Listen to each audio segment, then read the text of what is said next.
أعوذ بالله من الشيطان الرجيم. أعوذ بالله من الشيطان الرجيم. Je cherche protection chez Allah.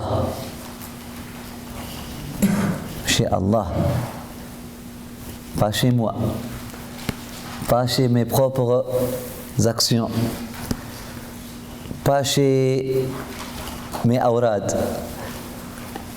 Pas chez mes superstitions. Pas chez mes astuces. Pas chez mon intelligence. Pas chez mes actions. A'udhu billah. Je cherche la protection chez qui? Chez Allah. De Satan, l'éloigner. Je cherche la protection chez Allah. De Satan, l'éloigner. Min ash-shaytan ar-rajim. Là, il y a une prise de conscience. Lorsqu'on dit A'udhu billahi minash shaytanir rajim, il y a des gens qui disent comme ça, parfois elles sont en colère. Puis lui, il est shaitan lorsqu'il dit ça. Lui, il l'a dit de façon satanique déjà. Il est en colère.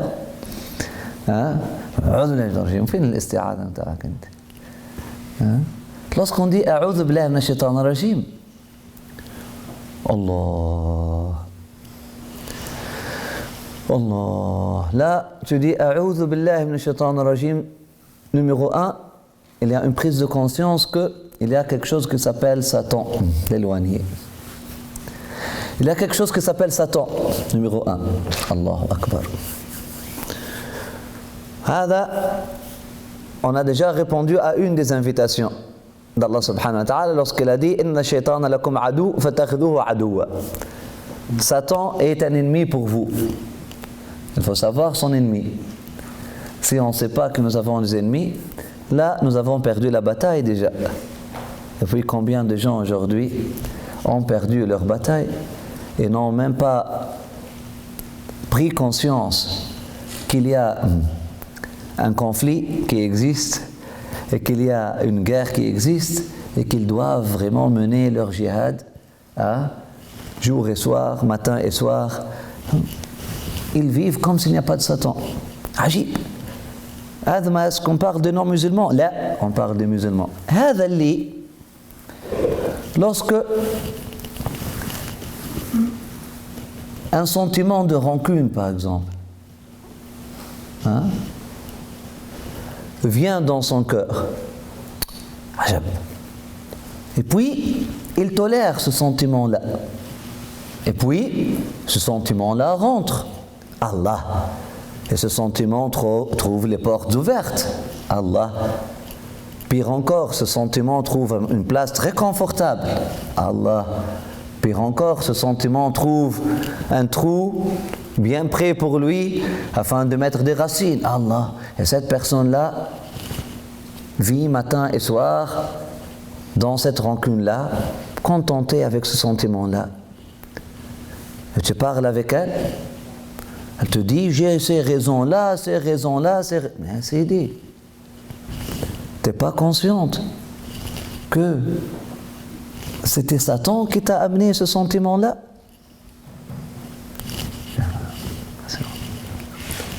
L'autre personne, que à chaque fois on lui dit quelque chose de bien à faire, elle commence à se défendre. Non, je l'ai fait. Non, j'avais raison. Ce sont des gens, même s'ils disent chaque jour, ils n'ont pas pris conscience de l'existence de Shaitan. Ils n'ont pas pris conscience de l'existence de Shaitan. Ils n'ont pas pris conscience de la vérité que parfois c'est Shaitan qui parle, c'est pas toi. Cette personne qui, lorsque les idées viennent à elle, elle ne sait pas faire le tamis ou le filtre. Ils ne savent pas filtrer.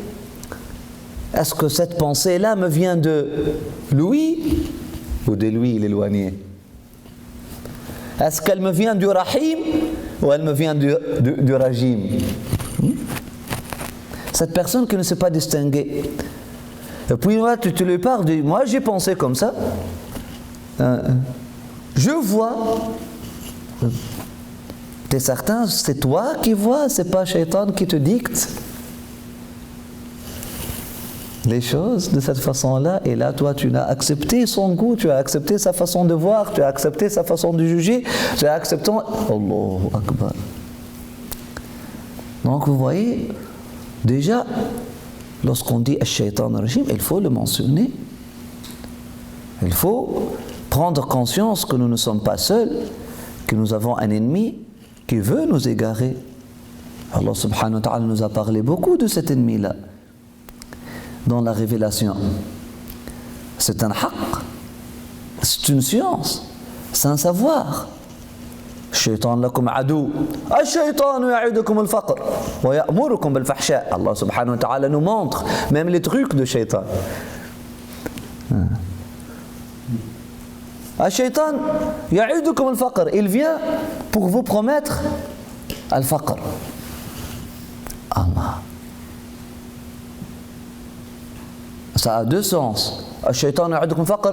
Satan, il vous promet la pauvreté. C'est-à-dire, il vous dit, donnez pas, donnez pas, donnez pas, donnez pas. Donnez pas de votre argent. Si vous donnez de votre argent, vous n'aurez rien pour vous-même. Donnez pas de votre temps. T'es occupé là. Vous êtes très occupé. Vous êtes une très... Allahu Akbar. Et puis votre temps est limité là. Il faut bien planifier. Moi, si je donne cette heure-là à Dieu ou aux autres, Allahu Akbar, khalas, j'ai plus de temps. Là, mon temps serait ajib. Ash-shaytanu ya'idukum al-faqr. Non, ne dépense pas de ton énergie est limitée. Là, Allahu Akbar, ajib, subhanallah. Ash-shaytanu ya'idukum al-faqr. Ça, c'est un sens. Il vous promet, il vous montre la perspective négative. Il vous montre les limites. Il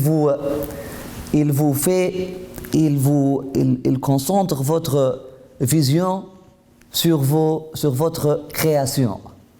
Pas sur votre essence spirituelle, mais sur votre création physique. Et là, votre création physique est limitée. Et là, Shaitan, c'est le maître de cette science des limites de physique. Là, vous êtes limité, vous êtes limité, vous êtes limité, vous êtes limité. Dans le bien, là. Dans le bien. Dans le bien. Ajab. Dans le bien, ya'idukum al-faqr. Mais dans le mal, ya'murukum bil-fahsha. Lorsqu'on vient dans le chemin du mal, là, il vous donne l'ordre de transgresser. Il vous donne l'ordre de tomber dans l'excès. C'est ça le fahsha, c'est l'excès. C'est les exagérations, c'est ça le fahsha. Fahasha, c'est-à-dire exagérer, c'est-à-dire devenir excessif, c'est-à-dire transgresser. Et là, tous les péchés, ce sont des transgressions, ce sont des excès. La racine de tous les péchés, ce sont les excès. Ash-shaytanu ya'idukum al-faqr wa ya'murukum bil-fahsha. Comme deuxième étape. La première étape, Allah subhanahu wa ta'ala nous décrit la stratégie. Au début, ya'idukum al-faqr. Vous n'avez rien. Vous ne pouvez pas donner. Là, vous ne nourrissez pas du bien. Là, vous êtes trop concentré sur vous-même. Et là, vous êtes déconnecté. Et là, absolument, après ça, lorsque vous devenez entre ses mains, là, il vous donne les ordres de faire les excès, etc. Un autre sens, Ash-shaytanu ya'idukum al-faqr. Shaytan vous promet al-khusr, vous promet la perte. C'est ça, al-faqr bima'na la perte. Si vous suivez Shaytan, il vous promet la perte. Allahu Akbar. Ash-shaytanu ya'idukum al-faqr bima'na al-kufr.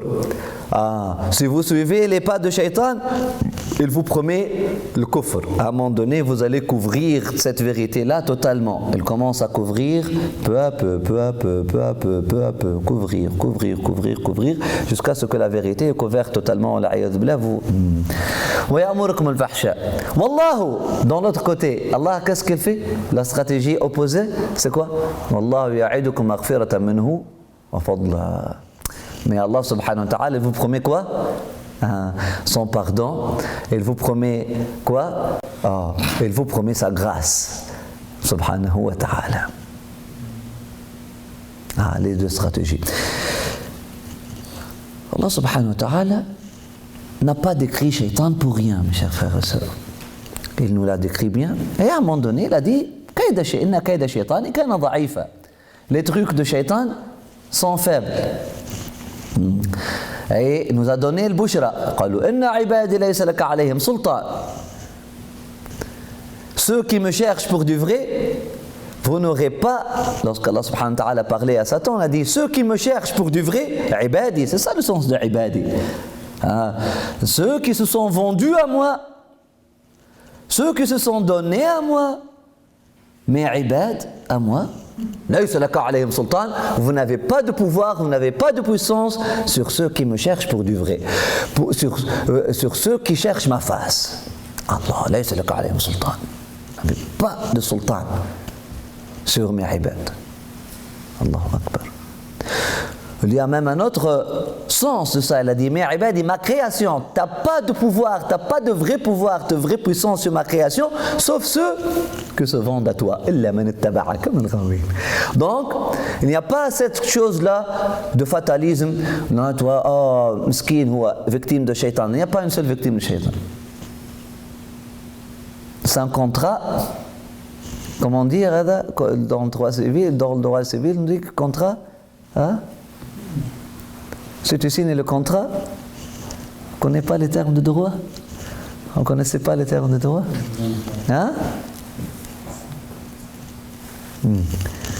Lorsque tu signes ton contrat, c'est ça, tu as accepté. Et à l'offre, oui, il offre. Toi, tu acceptes, ça devient un contrat.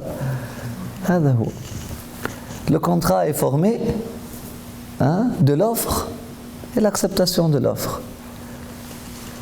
D'ailleurs, lorsque le jour du jugement, ceux qui ont suivi Shaitan vont parler à Shaitan, il a dit je vous ai donné une offre, vous l'avez suivie, j'ai rien fait pour vous. Effectivement, il aura raison. J'ai rien fait pour vous, je ne vous ai pas mal guidé. Je vous ai invité. Et vous avez répondu à mon invitation. Votre Seigneur vous invite jour et Allahu Akbar, matin et soir, vous n'avez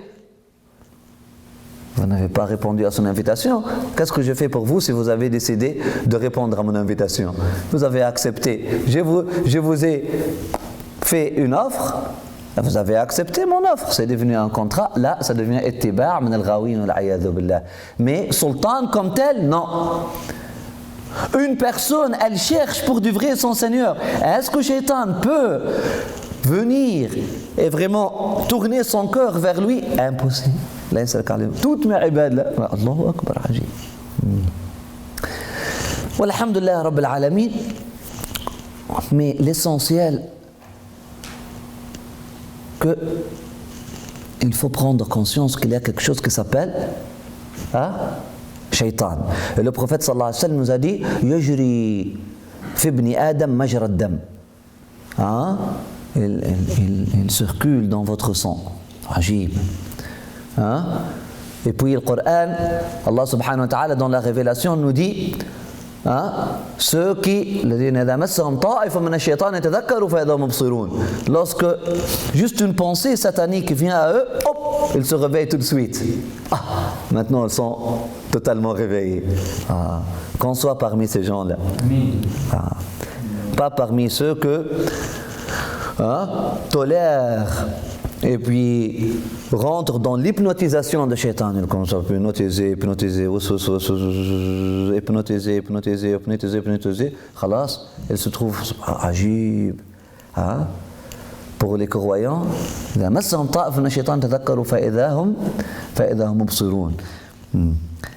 lorsqu'on dit A'udhu billahi minash shaitan rajim, là, numéro 1, il y a quelque chose qui s'appelle Shaitan. Il y a quelque chose qui s'appelle Rajim, éloigné. Allah. Pourquoi il a été éloigné? Pourquoi il a été éloigné? Pourquoi Allah subhanahu wa ta'ala a dit Ukhruj minha fa innaka rajim? ما كان لك أن تتكبر فيها. Oh. Là, maintenant je comprends que c'est l'arrogance qui a fait de cette création-là rajim, éloigné. Donc c'est l'arrogance qui, dicte et qui décide de l'éloignement. Allahu Akbar. طيب. Que Shaitan il est éloigné, il est écarté du chemin aussi. Mais après ça, troisièmement, dans cette bataille-là, maintenant, j'ai pris conscience qu'il est Shaitan, j'ai pris conscience qu'il est Rajim, j'ai pris conscience qu'il circule dans mon sang, j'ai pris conscience. Comment je vais me protéger de Shaitan? Par mes trucs, par ma ibada, par mes actes d'adoration, par des choses que je lis, par des choses que je fais, à travers des... Non, a'udhu billah. A'udhu billah. Je cherche protection chez qui? Chez Allah. Pas chez moi. Allah. La protection ne réside pas chez... La protection ne réside pas chez moi, la protection est chez Allah, donc je me confie totalement à Allah. A'udhu billahi minash shaitanir rajim. Vous voyez le fiqh de a'udhu billahi minash shaitanir rajim? On connaît des ulama qui disent A'udhu billahi minash shaitanir rajim. C'est un acte libérateur. Lorsqu'on dit A'udhu billahi minash shaitanir rajim. Là, tu as cherché refuge, protection chez Allah de Shaitan Rajim. Là, toutes les forces, toutes les négativités. On a dit Ya'murukum, on a dit Ya'idukum al-faqr, c'est-à-dire la négativité. Donc, toutes les charges négatives sortent. A'udhu billahi minash shaitanir rajim. Maintenant, on accueille les charges positives. Bismillah ar-Rahman ar-Rahim. A'udhu billahi minash shaitanir rajim, dans un sens plus profond ou plus global, ce n'est que les détachements. Détachement de quoi? Ou purification. Purification de quoi?